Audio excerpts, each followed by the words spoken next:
పాఠం మనకి ఏ విధంగా ఉపయోగపడుతుంది అంటే మనం ఒక పాఠం ఏదైనా నేర్చుకునేటప్పుడు దానివల్ల మన జీవితానికి ఆ పాఠం ఏ విధంగా ఉపయోగపడుతుంది అనేది నేను దీని ద్వారా సందేశం ఇవ్వాలనుకుంటున్నాను.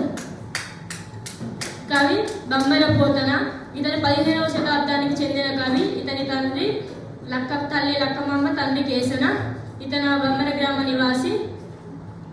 అసలు విద్యార్థులకు గజేంద్ర మోక్షం పాఠం ఏ విధంగా ఉపయోగపడుతుంది? అసలు దేవుడు ఉన్నాడా లేదా? అసలు ప్రతి ఒక్క అంటే ఈ ఆలోచన ప్రతి ఒక్క విద్యార్థులు ఉంటుంది. కవి బాగా తెలివైన వాడు కాబట్టి మనకు దేవుడు లేకపోయినా ఉన్నాడు అంటే దేవుడు అనేది మన నమ్మకం. మరి దేవుడు నిజంగా వచ్చి మనకు ఎదురుగా కనబడతాయి. కవి సృష్టించింది అది. కాబట్టి మనము తెలుసుకోవాల్సిన దేవుడు ఉందా లేదని పాఠం ద్వారా తెలుసుకుందాం. ప్రతి ఒక్క మనిషిలో 6 అరిషడ్ వర్గాలు ఉంటాయి.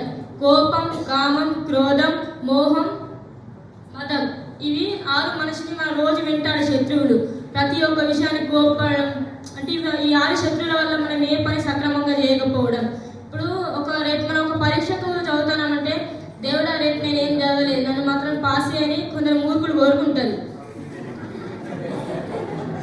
అసలు దీనికి ఎందుకు కారణం అంటే మనలో శత్రువులే కారణం. మరి దేవుడా నేను చదువుతుంది మంచిగా చదివిన భారాన్ని నీ మీద వేసిన ఏదైతే కానీ నేను మాత్రం చదువుకొని వచ్చిన వాడు ఎందుకు అనుకోరు ఏ విధంగా అనుకోరు అంటే 6 శత్రువులు మనం ఏ పని సక్రమంగా చేయనిస్తలేవు.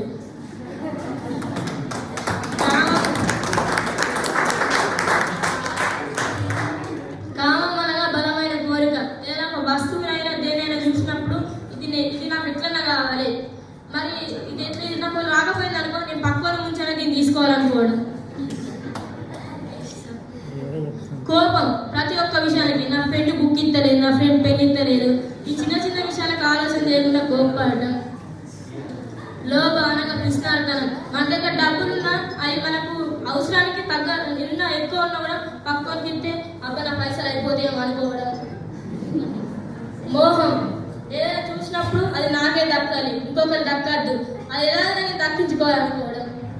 మదం ఇప్పుడు సార్ ఏదైనా చెప్పినప్పుడు కొందరు సెలవులు తీసుకుని ఉంటారు పాఠం వినేటప్పుడు, మరి నాకు ఈసారి చెప్తే నేను ఎందుకు తినాలి, నాకెందుకు అని కొందరు మదం అహంకారంతో ఉంటారు. అసలు జీవితాలు బాగుపడతారు.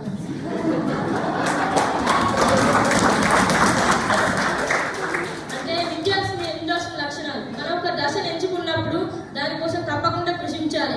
దేవుడు మన ఎక్కడ లేడు, మన నమ్మకంలో ఉన్నాడు. ఇప్పుడు మనం ఏదైనా దశకు తప్పకుండా అవ్వాలంటే మనకు అన్ని దశలు మూసుకోకపోయినా దేవుడు అని నేను ఏం సాధించాలనుకున్నా ఏదో ఒక దశని దేవుడు మన కోసం తప్పకుండా సిద్ధంగా చేస్తాడు. మనం దానికోసం అంటే వేసి చూడాలి, సమయం వేసి చూస్తేనే మనకి ఏదైనా వస్తుంది. నీతి ఏంటంటే గజేంద్రుడు అనే పాఠంలో గజేంద్రుడు అహంతో నేను ఏదైనా చేయగలను, నన్ను ఇది ఎంత అనుకున్నంతసేపు అలా నొప్పితో బాధపడుతూనే ఉంటుంది, అక్కడి నుంచి బయటపడదు. దాని అహాన్ని దాని కోపాన్ని అన్నింటినీ వదిలేసి అప్పుడు దేవుడా నన్ను కాపాడు అన్నందుకు దేవుడు వచ్చి కాపాడుతాడు. అంటే ఏదైనా కూడా చూడు మనం ఏదైనా అనుకున్నాం అనుకో దాన్ని సాధించాలంటే దేవుడు ఏదో ఒక రూపంలో వస్తాడు. దేవుడు నిజంగా వచ్చి మనం కాపాడుతాడని కాదు. మనం ఎప్పుడు ఈ 6 అరిషడ్ వర్గాలను దూరం చేసుకుని ఉన్నప్పుడు అంటే జీవితంలో మనం బాగుపడతాం, ఏదైనా సాధించగలుగుతాం. ఎందుకంటే ఏదైనా కూడా మన ఈ 6 అరిషడ్ వర్గాలతో మన ప్రాబ్లం. ఈ కోపం అన్నిటి వల్ల కాదు. ఇప్పుడు మనము ఒకటి చెప్పిన ఎవరైనా మన కోపపడ్డప్పుడు నేను నా ఫ్రెండ్ వెళ్ళాను ఎందుకు కోపడాలని నువ్వు కాంప్రమైజ్ అయినప్పుడు ఇంకొకసారి నీకు తప్పకుండా న్యాయం చేస్తా. అంటే ఏదైనా మనం ఆలోచించి మనం ఈ కొంచెం ఉన్న ఈ ఆలోచనల నుంచి దూరం ఉంటే మనం అనుకునే సాధించగలం. ఇంతటి అవకాశం ఇచ్చిన బూర్ల వెంకటేశ్వర సార్ గారికి అసలు బోధన సార్ గురించి చెప్పాలంటే సార్ దీనికి ఎంత కష్టపడానంటే నేను అసలు చెప్పొద్దు అనుకున్నా కానీ సార్ చెప్పేదాన్ని చేసింది. సార్ గురించి గొప్ప చెప్పాలని